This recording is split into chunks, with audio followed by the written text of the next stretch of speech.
આપની મધ્ય ઉપસ્થિત એવા રાજ્ય કક્ષાના મંત્રી શ્રી એવા ભીખુસિંહ પરમાર સાહેબ, જિલ્લા પંચાયતના પ્રમુખ એવા ભીમસિંહભાઈ તડવી સાહેબ,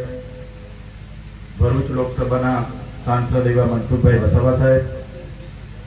પૂર્વ વન મંત્રી અને પૂર્વ ધારાસભ્ય એવા મોતીભાઈ વસાવા સાહેબ, પૂર્વ ડેડિયાપાડાના ધારાસભ્ય એવા મહેશભાઈ વસાવા સાહેબ,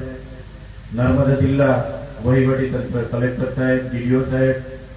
નિયામક સાહેબ, પાંચ સાહેબ,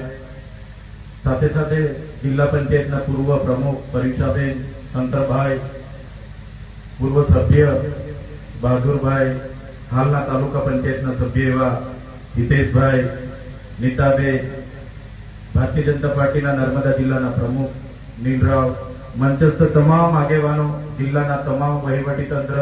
અને આજુબાજુ વિસ્તારોમાંથી પધારેલા સરપંચશ્રીઓ, સભ્યશ્રીઓ, વડીલો, યુવાનો અને માતા બહેનો,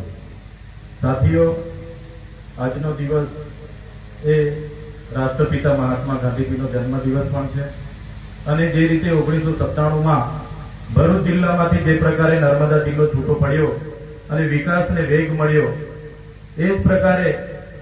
અઠવાડિયા પહેલા કેબિનેટની બેઠકમાં ગુજરાતની સરકારે ગુજરાતના 17 જેટલા તાલુકાઓ નવરચિત કરવા માટેની